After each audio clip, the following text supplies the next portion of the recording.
ಆಯ್ತು ನಾವಪ್ಪ. ತಾತ ನಿಮ್ಮ ಹೆಸರೇನು? ನಮ್ಮ ಹೆಸರು ರಂಗಸ್ವಾಮಿ ಅಂತೇಳಿ. ಹೌದಾ, ನೀವು ಎಲ್ಲಿರೋದು? ನಾವು ಮೆಲ್ಲಳ್ಳಿ.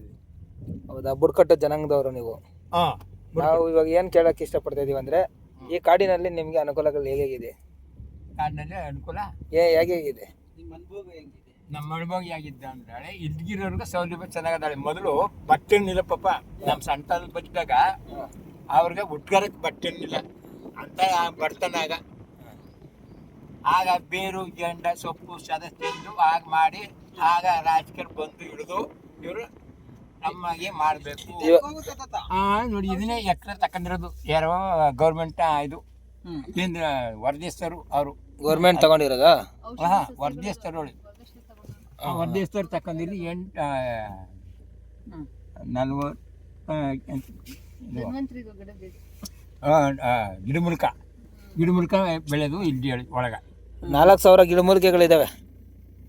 ಎಷ್ಟು ಜಾಸ್ತಿ ಹೇಳಿ 8 ಎಕರೆ ಆಯ್ತು, 40 ಎಕರೆ ಸುಮ್ಗೆ ಗಿಡ ಬಿಟ್ಕೊಂಡಿರೋದು. ಕಾಡಲ್ಲಿ ಯಾಕೆ ಜೀವನ ಮಾಡ್ತಾ ಇದ್ದೀರಾ ನೀವು? ತಿನ್ನೋದಕ್ಕೆಲ್ಲ ಕಾಡಿನಲ್ಲಿ ತಿನ್ನಕೊಂಡಂತಂದ್ರೆ ಈಗ ಆಗ ಮೊದಲೇ ನಮ್ಗೆ ಗೊತ್ತಿಲ್ಲ ಹೇಳಿ ಮಾಡ್ತಾನ. ನಮ್ಮ ಹಳ್ಳಿ ಕಡಲಿದ್ವು. ಈಗ ತುಪ್ಪಣ್ಣನೇ ಉಣ್ಣರು ಅವ್ರ ಚಿನ್ನ ಬಣ್ಣ ಅವ್ರ ಚಪ್ಪಡಿ ಬೆಲೆ ಒಳಕ್ಕಾಗಲ್ಲ ಈಗ. ಆ ಥರ ಎಲ್ಲ ಗೌರ್ಮೆಂಟು. ಸಿಟಿಗಿಂತ ಕಾಡಲ್ಲೇ ಚೆನ್ನಾಗಿ ಇಂಪ್ರೂವ್ ಆಗೈತೆ. ಇಲ್ಲಿ ಇಂಪ್ರೂವ್ ನೋಡಿ ಸಿಟಿಗಿಂತ. ಅಲ್ಲಿಗಿನ ಇನ್ನೂ ಚೆನ್ನಾಗಿ ಇಲ್ಲೇ ತಿನ್ಕೊಂಡು ಚೆನ್ನಾಗವ್ರೆ. ಇದರ ಕಲ್ಲು ಈಗ ಕಬಡ್ಡಿ ಆಟಕ್ಕೆ ಎಣ್ಣೆಕ್ಕೆ ಬಂದ್ರೆ ನಮ್ಮ ಬೆಳೆದ್ರಲ್ಲಿ ಗಂಟೆಕ್ಳು ಕೇಳಕ್ಕಾಗಲ್ಲ ಅಂತ ಮುಷ್ಟಿ ಅವ್ರಿಗೆ ನೀರು. ಎನರ್ಜಿ ಹಂಗಿರುತ್ತೆ ಇವ್ರದ್ದು. ಕಲ್ಲಲ್ಲಿ ಹುಟ್ಟಿ ಕಲ್ಲಲ್ಲಿ ಬೆಳೆದು ಕಲ್ಲೇ ತಿಂತಾರಲ್ಲ, ಕಲ್ಲೇ ಅರಗಿಸ್ತಾರಲ್ಲ ಇವರು. ಅಂತ ಶಕ್ತಿ ಬಲ. ಕಾಡಲ್ಲಿ ಇದುವರೆಗೆ ಯಾರಿಗೂ ಏನು ತೊಂದರೆ ಆಗಿಲ್ಲ. ಯಾವ ಪ್ರಾಣಿಗಳು ಬಂದು ಯಾರಿಗೂ ಏನೋ ತೊಂದರೆ ಮಾಡಿಲ್ಲ. ಕಾಡಗಿನ ಸಿಕ್ಕದಾಗ ಹೊಡೆದು ಸಾಯಿಸ್ತಾರೆ. ಆದರೆ ಇವ್ರು ಮೋಸ ಜನ ಅಲ್ಲ, ಸತ್ಯ ಜನ ಇವ್ರು ಹೇಳಿ. ನಾವು ಹೇಳಿದ್ರಿಂದ ಆಚೆ ಬೇಕಾದ್ರೆ ನಾವು ಕಳ್ಳರು. ಇಲ್ಲಿ ಒಳಗಡೆ ಇರೋರೆಲ್ಲ ಸತ್ಯ ಜನರು. ಸತ್ಯ ಜನ ನಮ್ಮ ಹತ್ರ ಮೋಸ ಇಲ್ಲ. ಅಣ್ಣೆ ಮೋಸ ಮಾಡಿ ಗೋರ್ಕರ್ಬೇಕು ತಿನ್ಕರ್ಬೇಕು ನಿಮ್ ದುಡ್ಡೇ ಮಡಿಕೊಂಡರು. ಆ ಥರ ಮೋಸ ಮಾಡೋಕ್ಕೆ ಆಗದ ಇವರು. ಹೌದಾ? ಮಂದಳೆ ಕೊಟ್ಟು ಮಣಿಸಿ ದಿಂಬು ಊಟ ಉಪಚಾರ ಎಲ್ಲನೂ ಕೊಡ್ತಾರೆ. ಕರ್ಕೊಬಂದು ಒಬ್ಬ ನಡೆಯೋಕ್ಕಾಗಲ್ಲ ಅಂದರೆ ಕರ್ಕೊಬಂದು ಬಸ್ ಹಚ್ತಾರೆ. ಅಂತ ಸತ್ಯ ಜನ ಇವರು. ಅಲ್ಲ, ಇವಾಗ ನಾವೇನ ಕಾರಲ್ಲಿ ಹೋಗ್ತಾ ಇದೀವಿ, ನೈಟಲ್ಲಿ ಒಬ್ಬೊಬ್ರು ಗಾಡಿಯಲ್ಲಿ ಬರ್ತಾರಲ್ಲ, ಯಾವ್ದು ಪ್ರಾಣಿ ಏನ್ ತೊಂದರೆ ಮಾಡಿಲ್ಲ ಯಾರಿಗೂ? ಏನು ತೊಂದರೆ ಮಾಡಿ ಅವ್ರಿಗೆ ಗೊತ್ತೋಳಿ.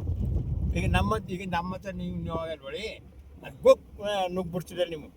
ಅವ್ರಿಗೆ ಗೊತ್ತು ಇಂಥ ಜಾಗದಲ್ಲಿ ಇಂಥ ಪದಾರ್ಥ ಬತ್ತೆ ಅನ್ನೋದು ಅವ್ರಿಗೆ ಅಷ್ಟನ್ನ ಗೊತ್ತಾಗ್ತದೆ. ವಾಸನೆ ಗೊತ್ತಾಗ್ಬಿಡುತ್ತೆ. ಅವ್ರಿಗೆ ಗೊತ್ತಾಗ್ತದೆ. ಈ ಮಳೆ ಹೋಯ್ತಿದ್ದ ನೋಡಿ, ಇಂಥ ಸೊಂಟ ಬೀಸ್ರೆ ಅಲ್ಲಾಡ್ತಲ್ಲ, ಇಂಥ ಪ್ರಾಣಿ ಬರುತ್ತೆ ಅಂತ ಅವ್ರಿಗೆ ಗೊತ್ತಾಯ್ತಾಳೆ. ಸರಿ ತಾತ, ನಿಮ್ಗೆ ಇವಾಗ ಎಷ್ಟು ಏಜು?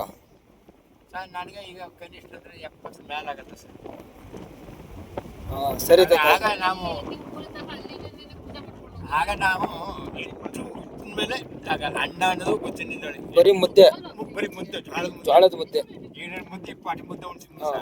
ನಮ್ಮ ಕಡೆ ರಾಗಿ ಮುದ್ದೆ. ರಾಗಿ ಮುದ್ದೆ. ನಿಮ್ಮ ಕಡೆ ಜೋಳದ ಮುದ್ದೆ. ಮುದ್ದೆ ಆಗ ಜೋಳ ಇತ್ತಾಗ ಬೆಳೆಯುತ್ತಿದ್ದು ಜೋಳ.